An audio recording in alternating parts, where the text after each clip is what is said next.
Porque existe também um certo tipo de saber que está pressuposto quando eu vou comer alguma coisa. No mínimo, eu tenho que saber discernir o que é comida do que não é comida.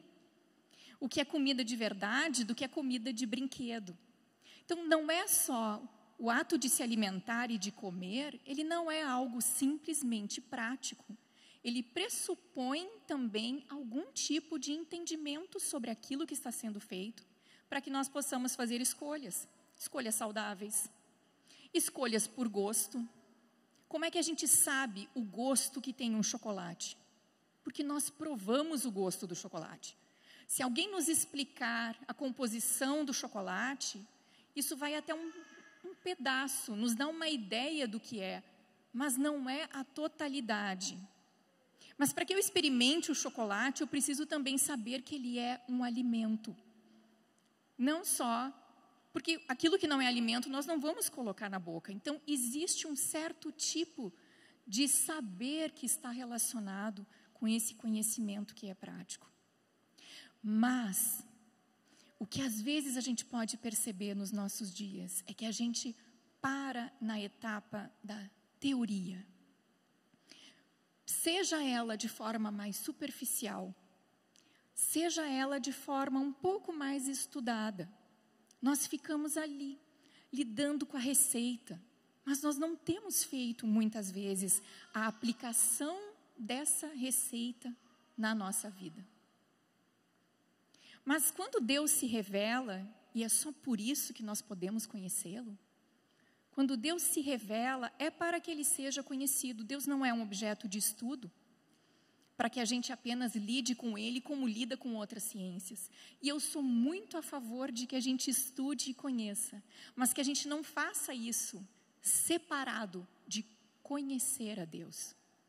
E é interessante que o texto que eu li, que coloca em paralelo o saber sobre Deus e o conhecer sobre Deus, foi elaborado por um teólogo, o Packer. E eu li o texto dentro do currículo de um curso de teologia, em que a preocupação ali era mostrar que ficar apenas com um conhecimento teórico não é lidar com o que é a realidade do conhecimento de Deus. E a gente pode se enganar, a gente pode ficar satisfeito, não porque a gente fez a receita em si, mas porque a gente tem qualquer coisa, né? Está lá, né? No nossos salvos, se a gente for verificar lá no Instagram, está lotado de coisa salva. E a nossa estante também pode estar lotada. Mas ainda assim, o nosso coração se angustia muito. Ainda assim, a gente sofre muitas coisas e passa muitas coisas, teme muitas coisas, sente tantas inseguranças que, de certa forma, estão relacionadas com o quanto nós conhecemos ou não a Deus.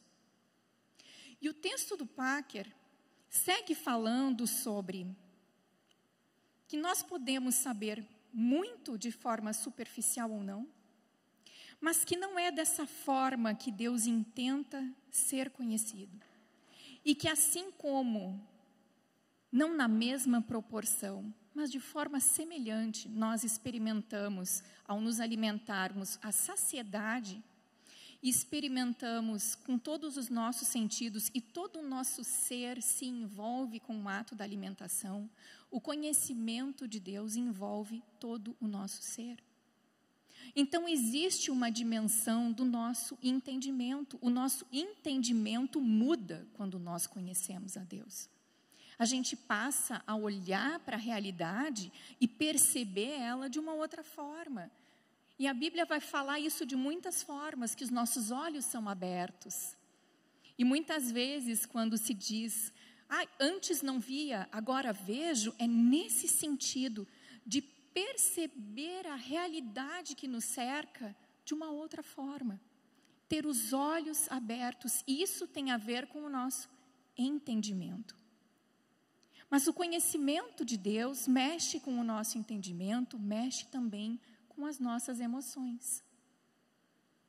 Ele entra no nosso ser de uma forma tão abrangente que isso tem impacto sobre as nossas emoções, sobre os nossos sentimentos, sobre as nossas inseguranças, sobre as nossas esperanças, sobre os nossos amores. Aquilo que a gente ama. Porque aquilo que a gente ama, de fato, não é aquilo que a gente posta, não é aquilo que a gente fala, mas é aquilo que envolve o nosso fazer, o nosso esforço, que tira o nosso sono, que pega o nosso dinheiro, onde a gente investe bastante recurso. Essas coisas são os nossos amores. E quando a gente começa a conhecer a Deus, essas dimensões das nossas vidas são impactadas. E, consequentemente, o nosso agir também é impactado. Então, mesmo lendo um texto de um teólogo da academia, ele salientava como conhecer a Deus é uma das coisas mais práticas que podem envolver a nossa vida. E como a gente não desfruta dessa integridade, desse todo que é o conhecimento de Deus. Jesus mesmo foi quem disse que a gente errava porque a gente não conhecia tanto as Escrituras quanto o poder de Deus. Mas será que o tipo de erro que Jesus está falando é sobre saber citar versículos bíblicos? É sobre saber responder perguntas sobre Deus? Será que é esse o tipo de erro que Jesus está dizendo que a gente comete quando a gente não conhece as Escrituras? Ou será que Jesus está falando que quando nós não fomos impactados no nosso ser, em todas essas dimensões do nosso ser, nós vivemos de uma vida de uma forma errática? Porque quando Jesus estava falando isso, estava diante deles muitos doutores da lei, que conheciam, não faltava conhecimento teórico para eles naquele momento. De que tipo, então, de conhecimento? Será que Jesus estava dizendo, decorem a Bíblia e vocês vão saber viver bem? Será que era isso que ele dizia? Porque muitas vezes nós podemos empreender muitos esforços para que isso seja feito. Ou a gente pode achar, eu não tenho condições de ler tanto assim. Eu não tenho condições de ter esse tipo de compreensão, então eu não vou conseguir conhecer a Deus. Só que conhecer a Deus não é uma coisa que parte da nossa atitude, como se fosse um esforço nosso que nos levasse a conhecer mais a Deus. É um mistério, mas nós só podemos conhecer a Deus porque Ele resolveu se revelar a nós. Porque Ele se dá a conhecer. Por isso que eu relacionei, em primeiro lugar, o nosso encontro aqui hoje à tarde com uma mesa posta. Nós podemos conhecer a Deus porque Ele coloca uma mesa diante de nós e Ele nos alimenta e nos supre. Por isso nós podemos conhecê-lo. De outra forma, nós não poderíamos ter nenhum conhecimento de Deus. Porque esse conhecimento não é algo que nós vamos alcançar com a nossa razão meramente. Não é algo que nós vamos alcançar com o nosso esforço. Mas é num relacionamento de um Deus que se revela na sua palavra, que nós lemos, e ela não é apenas um texto, ela nos alimenta, e no seu Filho, que encarnou e andou entre nós. E eu gosto muito de olhar para Jesus e pensar que ele dizia, quem olha para mim, olha para o Pai. Existe algo muito interessante em que Deus mesmo nos proporciona esse conhecimento dele. Se não fosse por isso, nós não poderíamos conhecê-lo. Mas nós podemos, a partir da própria leitura que a gente faz da palavra conhecimento, achar que ele é um conhecimento teórico e que esse é o tipo de conhecimento que a Escritura fala cada vez que diz sobre conhecer a Deus. Mas o conhecimento que a Escritura está falando é de se relacionar com Deus e de ser conhecidas por Ele, de ser amadas por eles, perdoadas por eles, alimentadas por eles, cuidadas por Deus. É um relacionamento. Quando a Escritura usa a palavra conhecer, ela tem esse sentido muito prático. não apenas um sentido teórico. Mas a gente também não pode achar que sentido prático não envolve a nossa mente. Ele envolve a nossa mente. Deus não nos fragmenta. O nosso tempo é que é fragmentado. A gente se relaciona com as pessoas em partes.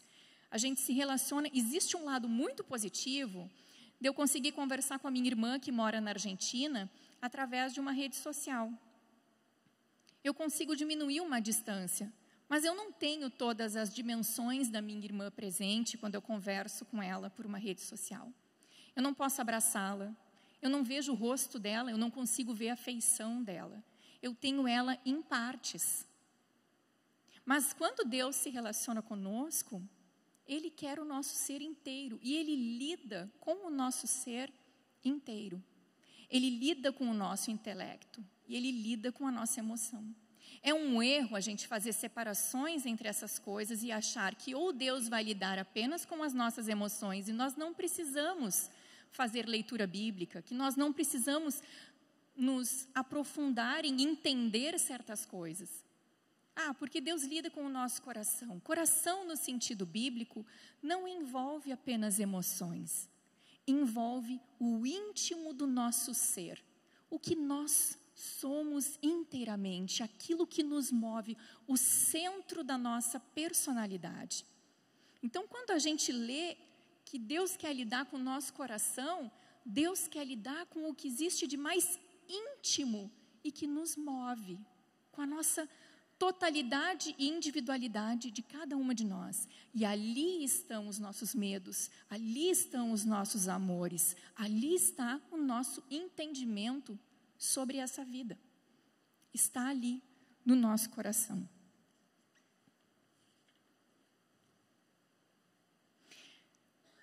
Depois de falar um pouco sobre conhecer a Deus e saber sobre Deus, o Packer cita algumas coisas que decorrem de conhecer a Deus. Não coisas que a gente corre atrás, mas que são produzidas pelo conhecimento de Deus. E ele cita essas coisas, eu vou citar duas aqui.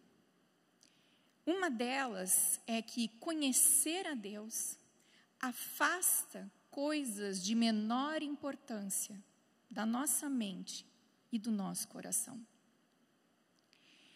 E quando eu estava lendo sobre isso, sobre como conhecer a Deus afasta essas coisas de menor importância, eu me lembrei de Paulo. Quando Paulo diz que deixa coisas para trás e ele corre para um alvo específico. E quando ele considera coisas como lixo por causa da sublimidade de Cristo. Não é que Paulo fez uma conta matemática e viu, o que eu acho que para mim vale mais, e eu faço as escolhas então, e eu deixo para trás algumas coisas. É porque diante do conhecimento de Cristo, porque o que ele diz é diante da sublimidade do conhecimento de Cristo, as outras coisas se tornam pequenas. Não é um cálculo que ele precisa fazer, é automático. Diante da descoberta desse tesouro, da experiência desse tesouro que impacta todo o ser dele, ele não precisa pensar sobre o que ele vai escolher ou não. Ele corre para esse tesouro, porque as outras coisas são pequenas.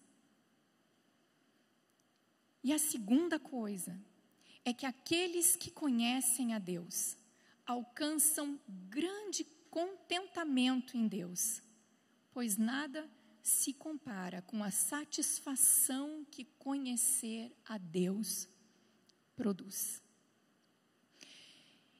E novamente eu pensei em Paulo, quando em Filipenses, ele diz, vou abrir lá.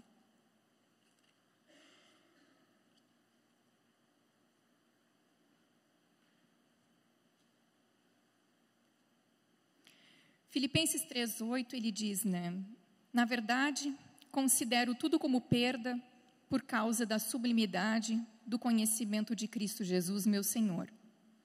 Por causa dele, perdi todas as coisas e as considero como lixo para ganhar a Cristo. Às vezes a gente pode ler isso como Paulo fez grandes sacrifícios para ganhar a Cristo. É que diante de Cristo, qualquer outro sacrifício se torna pequeno, se torna menor. Todas as outras coisas se apequenam diante do conhecimento de Cristo. E no 4:13, aquele texto tão conhecido de tudo posso naquele que me fortalece,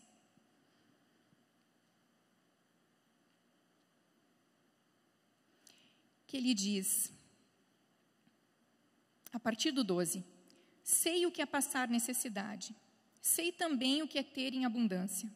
Aprendi o segredo de toda e qualquer circunstância, tanto de estar alimentado como de ter fome, tanto de ter em abundância como de passar necessidade. Tudo posso naquele que me fortalece. Paulo diz aqui que ele aprendeu um segredo. Eu fico pensando, às vezes, a gente lê um texto como esse, pensando que Paulo se tornou super forte diante das dificuldades. E eu acho que as dificuldades estavam bem presentes na vida de Paulo. Mas é que esse segredo que ele tinha é que Cristo, diante de toda essa fraqueza, é uma força muito maior. Diante de uma fome do corpo, Deus é uma saciedade muito maior da verdadeira fome que nós temos. E diante dessa fome saciada, as outras fomes se tornam melhores. Eu tenho orado diante das dificuldades da minha vida, para que eu conheça Deus dessa forma. E para que Deus me conheça dessa forma. Para que todas as fomes, dores e amores que eu tenho nessa vida sejam pequenas, mas não porque eu encolhi elas com a força do meu braço, porque eu me tornei forte, mas porque eu conheci a sublimidade de Cristo. É isso que nos mostra que todas as coisas são pequenas. É isso que realmente traz paz para um coração aflito. É isso que realmente traz esperança num mundo difícil, em meio a situações difíceis. É conhecer, experimentar a segurança. Tudo o que Jesus falou, que nós podemos experimentar, não é teórico. Quando ele diz, venham a mim, porque eu carrego o fardo de vocês e o meu fardo é leve. Isso não é teórico. Não é a gente saber dar as respostas certas e aplicar os conceitos adequados. É experimentar um Salvador que leva dia a dia o nosso fardo. É experimentar o perdão dos pecados que novamente nos conecta com aquele que nos criou, com o dono de toda essa realidade e que confere um sentido real à existência. E que aí a gente pode dizer que agora os nossos olhos se abrem e eu entendo e eu vejo a realidade. Eu botei um texto no meu Instagram hoje que falava sobre o estudo de Deus, mas aquele texto está dentro desse texto maior do Packer, em que ele relaciona estudar a Deus como conhecimento de Deus. Não como saber responder sobre Deus. Eu estudo e eu faço um checklist. E eu sei responder na internet, todo mundo. Eu sei dar as razões da minha fé. Não foi isso que Pedro quis dizer quando ele disse que nós deveríamos saber as razões da nossa fé. Nós temos que saber as razões da nossa fé. E quando sair pela nossa boca, não sai uma teoria simples para aplicar, em que as pessoas vão olhar às vezes e vão dizer, mas e a vida prática como é que fica? É saber as razões, conhecer quem é o nosso Salvador, quem de fato redime a nossa vida, nos dá uma nova vida, uma nova esperança. E que Ele sim nos faz então viver. E que Ele sim, quando eu falo dEle, eu falo daquilo que eu sei. Porque conhecimento completo de Deus, a gente pode achar então, eu tenho que conhecer a Deus, quantas coisas sobre Deus eu tenho que saber. Nós vamos levar uma vida toda aprendendo a cada dia sobre Deus. Vai levar uma vida toda. E eu fico pensando o dia que a gente se encontrar face a face com Deus, o que vai ser, sabe? Porque a gente não vai conseguir, na nossa mente limitada, compreender exatamente quem é Deus. Mas Ele nos permite experimentá-lo nessa vida. Ele nos permite ter conhecimento dEle. E Ele é que nos chama para esse conhecimento. Então, passar por essa vida sem ter esse tipo de conhecimento é como andar, dizia o texto que eu botei no Instagram, andar vendado. É não ver as coisas como elas realmente são. Não entender, não compreender as coisas como elas realmente são. E não conseguir fazer as melhores escolhas e andar pelo melhor caminho. O conforto maior que eu tenho, quando eu penso no conhecimento de Deus, é que isso não é uma empreitada que eu tenho que agora correr para casa, comprar o máximo de livros que eu tiver que comprar, e sair estudando, entrar madrugada dentro, porque senão eu não vou conhecer a Deus. O conforto é que isso é graça de Deus. E Ele me convida para que eu possa conhecê-lo.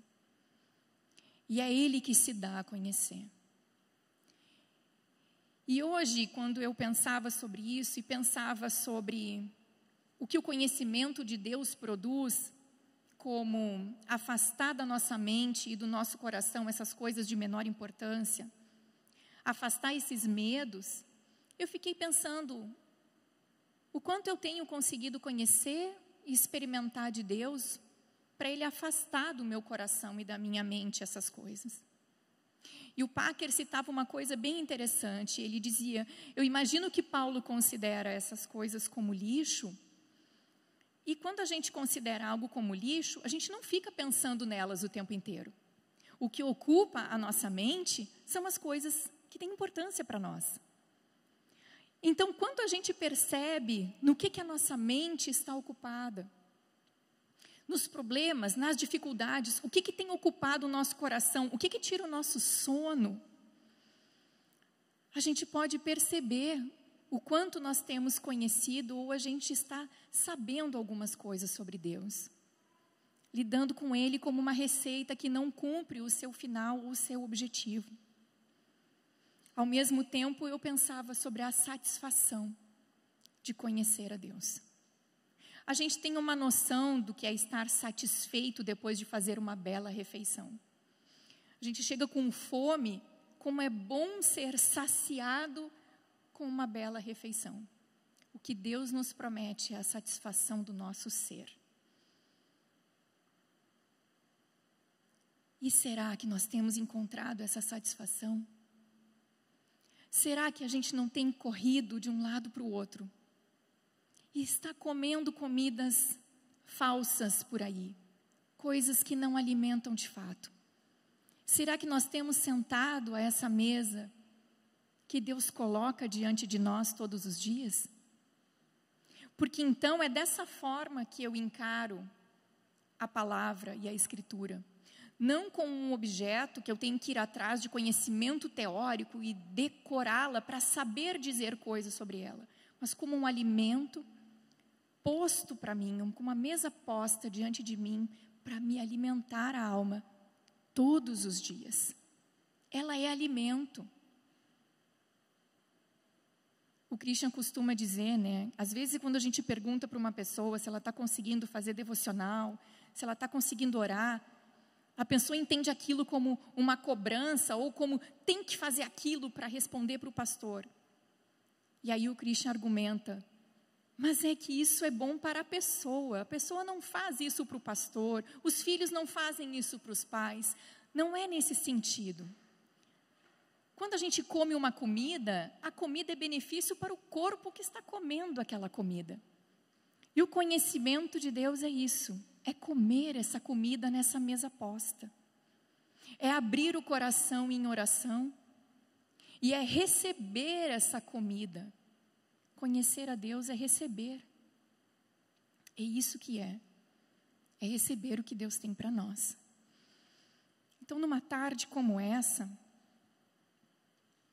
eu queria estender um convite que eu faço para mim mesma. E eu queria estender a todas vocês que estão sentadas aqui. Vamos conhecer o Senhor. O Senhor nos convida para conhecê-lo. E que a gente não passe nessa vida como quem passa rolando o feed de Instagram. Vendo superficialmente, sabendo um pouquinho, eu sei que Deus me ama, eu sei que existe a Páscoa, eu sei que Deus controla o mundo, mas eu vivo a semana como se fosse eu que controlasse todas as coisas, carregando angústia no peito de ter que controlar todas as coisas. Não é assim que Deus nos chama para conhecê-lo. Não é dessa forma, mas é com todo o nosso ser, lidando com o nosso entendimento, lidando com a nossa força, com aquilo que nós fazemos, com o nosso coração, com a sede de quem somos, com a sede de cada uma de nós. Eu queria novamente ler o Salmo 34:8. Eu queria encerrar com ele. Provem e vejam que o Senhor é bom. Bem-aventurado é quem nele se refugia. Dizer que Deus é bom e provar que Deus é bom é diferente.